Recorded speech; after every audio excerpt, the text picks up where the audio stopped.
श्री शिवाय नमस्तुभ्यम। ओम नमः शिवाय। नमस्कार दोस्तों, आप सभी लोगों का स्वागत है हमारे यूट्यूब चैनल भगवान की भक्ति में। दोस्तों, आप सभी लोग जानते हैं कि 1 दिसंबर 2024 रविवार को पड़ रहा है मार्गशीर्ष महीने की अमावस्या तिथि है, जो बहुत ही खास है। दोस्तों, यह वह तिथि है जो मार्गशीर्ष महीने में पड़ने वाले रविवार के दिन पड़ रहा है, तो ये इस तिथि का जो है ना, बहुत ही ज़्यादा महत्व बढ़ जाता है। दोस्तों, इस दिन पंडित जी द्वारा बताया गया 11 गेहूं के दाने वाला उपाय आप लोगों को जरूर करना चाहिए, क्योंकि ऐसा दिन साल में बस एक ही दिन आता है, तो अमावस्या तिथि की आती है। तो इस दिन आप इस उपाय को जरूर कीजिए। किसी कारणवश आपने रविवार के दिन इस उपाय को नहीं कर पाए हैं तो इस रविवार को जरूर कर लीजिए, क्योंकि किसी विशेष दिन में किया गया उपाय बहुत ही जल्द और बड़ा होकर फल मिलता है।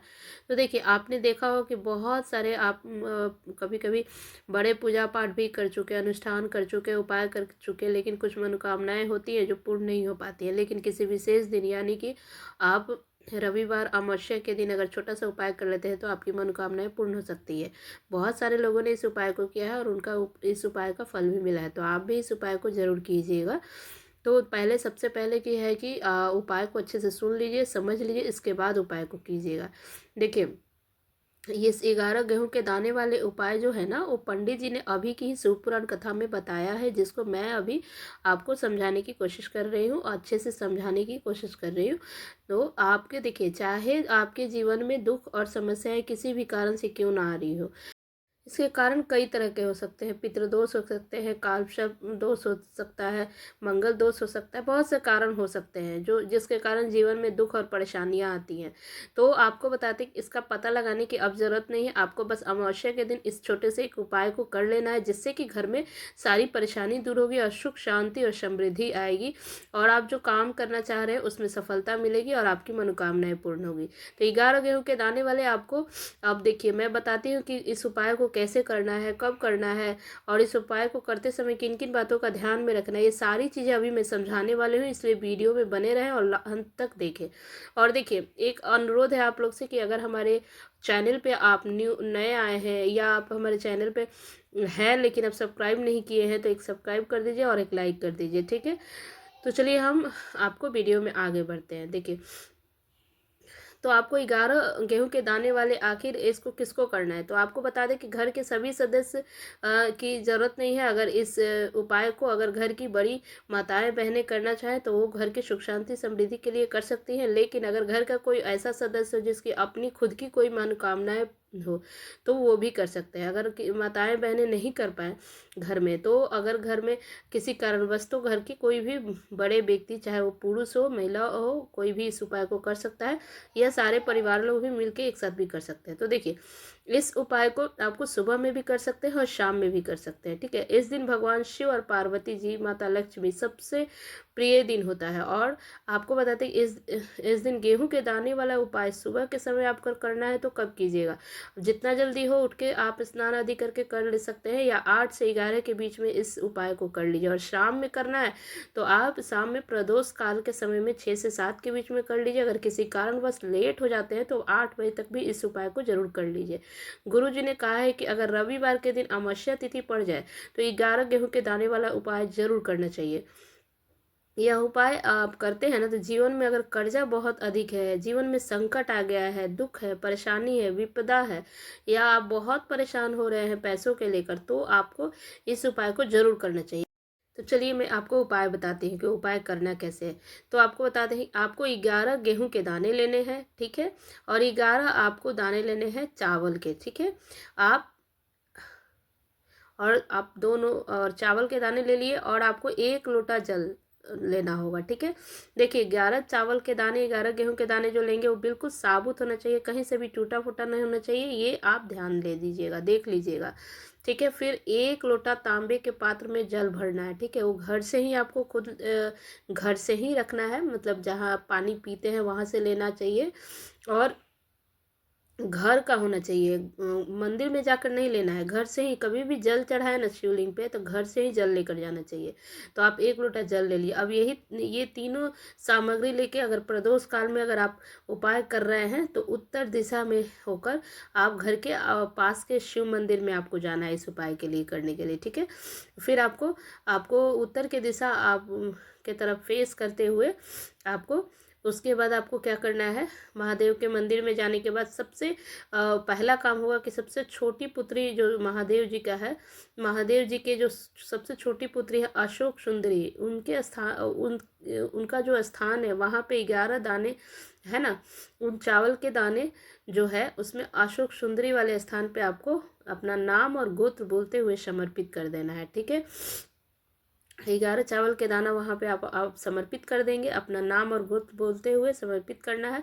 और दोनों को रख देने के बाद आपको पास में जो तांबे का लोटे का जल जो है ना, उसको भी आपको जल वहाँ सिर्फ नहीं चढ़ाना है, आपको वहाँ से माता पार्वती के हस्त कमल जो है जो गोलाकार जो होता है ना, वहाँ पे जल को समर्पित करना है। और अशोक सुंदरी वाले स्थान पर ना नहीं करना है, शिवलिंग के ऊपर सिर्फ आपको गोलाकार जो जलाधारी जो होता है ना, गोलाकार जो जगह होता है माता पार्वती का हस्तकमल, वहाँ पे आपको जल को समर्पित करना है, ठीक है। अब आपके पास 11 गेहूं के दाने बच गए। अब 11 गेहूं के दाने जो आपको बचे हैं ना, वो अपनी मनोकामना बोलते हुए विशेष रूप से आपको क्या करना है कि महादेव का जो शिवलिंग है ना, उसके ऊपर आपको आपको रविवार के दिन अमावस्या और प्रदोष काल में ये समर्पित कर देना है और अपनी मनोकामना बोलना है। महादेव जी जरूर पूरा करते हैं, आप वहाँ प्रार्थना कीजिए। क्योंकि आपको बता दें कि अन्न को समर्पण करने से, खासकर गेहूं का समर्पण अगर आप करते हैं ना अपनी इच्छाएं पूर्ति करने के लिए, और वो दिन अमावस्या हो, तो आपको बता दें कि बहुत ही सुंदर संयोग बनता है और इस दिन आपकी इच्छा जरूर पूरी होगी। आपकी जो मनोकामनाएं अधूरी रह गई है इतने दिनों से, जरूर पूरी होगी। तो इस उपाय को आप प्रदोष काल में शाम के टाइम में शिव मंदिर में जरूर कीजिएगा। क्योंकि आपको बता दें कि भगवान शिव की जो शिवलिंग है ना, उस पर आपको 33 कोटि देवी देवताओं का वास होता है। अगर हम शिवलिंग के सामने कुछ भी उपाय करते हैं ना, तो हमारे सभी देवी देवताओं का वो मतलब हम उपाय कर लेते हैं, उन सबको खुश करते हैं। तो यह उपाय आपको अवश्य करना चाहिए। सुबह के टाइम में अगर नहीं कर पाते हैं, सुबह के टाइम में नहीं कर सकते तो शाम के टाइम में प्रदोष काल में जरूर कीजिए। अगर सुबह में करना चाहे तो आप सुबह में भी कर लीजिए, लेकिन इस उपाय को आपको जरूर करनी चाहिए। अगर आप इस उपाय को कर लेते हैं तो आप देखिएगा आपके जीवन की जितनी भी कष्ट है, परेशानी है, दूर होगी और घर में सुख शांति और समृद्धि आएगी। तो इस उपाय को आप जरूर कीजिएगा। तो चलिए हम आपको एक दूसरा उपाय बताते हैं, ठीक है। ये उपाय एक काली मिर्च का उपाय है, ठीक है।